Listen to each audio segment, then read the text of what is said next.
नमस्कार। I hope इस season में आपने आमों का मज़ा ज़रूर लिया होगा। जब जब ये आम का मौसम आता है मुझे याद आते हैं जोश मलिहाबादी। जोश यानी कि इनकलाबी शायर, वो शायर जो मलिहाबाद के थे और मलिहाबाद के आम बड़े प्रसिद्ध हैं। जब बँटवारा हुआ तो वो पाकिस्तान चले गए। उन्होंने कहीं अपनी एक नज़्म में लिखा कि ए मलिहाबाद के रंगी गुलिस्तां अलविदा। उस समय जब हिंदुस्तान उनसे छूट रहा था, मलिहाबाद उनसे छूट रहा था और जब वो पाकिस्तान गए तो जाते ही उन्होंने पहला ख़त अपने भाई को लिखा और उसमें लिखा कि अभी शायद हिंदुस्तान में आमों का मौसम होगा, अभी वहाँ के बगीचों में कोयल आती होगी, वो कोयल कूकती होगी, तो मुझ बदनसीब का उन आम के बौरों को, उस कोयल की कूक को, उन आम के बगीचों को और मेरी माँ बाप की कब्रों को मेरा सलाम कहना। अब मैं पाकिस्तान में हूँ तो अब मैं उन चीज़ों से बहुत दूर हूँ।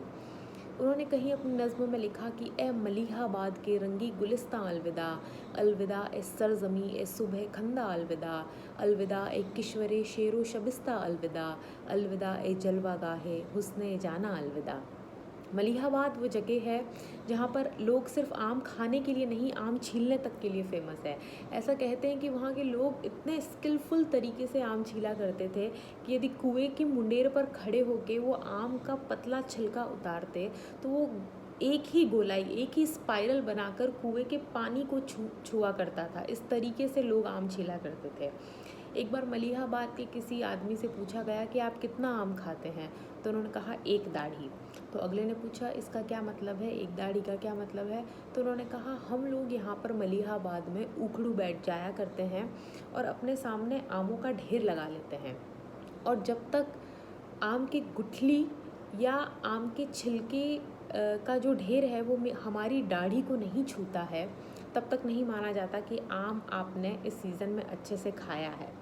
जोश ने कुछ किस्से आम को लेकर लिखे हैं और मुझे एक दो किस्से याद आ रहे हैं। उनसे एक बार किसी ने पूछा पाकिस्तान में कि जोश साहब, सफ़ेदा और जौहरी जो आम की दो किस्म होती है, इसमें क्या फ़र्क होता है? आप तो मलिहाबाद के हैं जहाँ के आम बड़े प्रसिद्ध हैं, तो आपको तो पता ही होगा। तो उन्होंने पतरस बुखारी साहब का एक लतीफ़ा उन शख्स को सुनाया। बुखारी साहब बड़े प्रसिद्ध व्यंग्यकार थे पाकिस्तान के।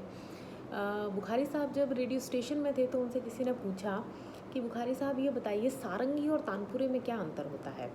तो बुखारी साहब ने कहा कि आपकी उम्र क्या है? उस शख्स से पूछा कि आपकी उम्र क्या है? तो शख्स ने जवाब दिया कि मेरी उम्र 80 बरस है।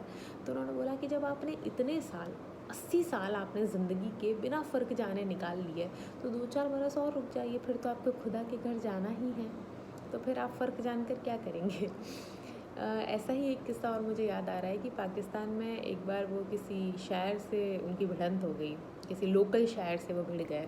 तो शायर ने कहा मलिहाबाद जी आप हिंदुस्तान से आए हैं तो हमारे यहाँ के तो देखिए तरबूज बड़े प्रसिद्ध हैं, आपके यहाँ का क्या प्रसिद्ध है? तो उन्होंने कहा सफ़ेदा। उन्होंने कहा कि हमारे यहाँ के अंगूर बड़े प्रसिद्ध हैं, आपके यहाँ पे क्या प्रसिद्ध है? उन्होंने कहा दशहरी। फिर उन्होंने कहा कि हमारे यहाँ के अनार बड़े प्रसिद्ध हैं, आपके यहाँ का क्या प्रसिद्ध है? उन्होंने कहा जौहरी। उन्होंने बोला आपके यहाँ पे क्या सिर्फ आप आम ही गिनाते रहेंगे या कोई और फल भी है आपके यहाँ, या वहाँ कोई और फल की पैदावार भी होती है या नहीं? तो जोश साहब ने बड़ा अच्छा जवाब दिया, उनको कहा किबला ज़रा सब्र करें, पहले आम की किस्तें तो चुक जाने दीजिए, फिर मैं दूसरे फल भी गिना दूँगा। तो ये थे जोश और उनसे जुड़े आम के किस्से। आई होप आपको पसंद आए होंगे और इस सीज़न में आपने आम काट कर खाए या चूस कर, ये मुझे आप ज़रूर कमेंट सेक्शन में बताइएगा। मज़े लेते रहिए और वीडियो कैसा लगा ज़रूर मुझे बताइएगा। तब तक के लिए गुड बाय।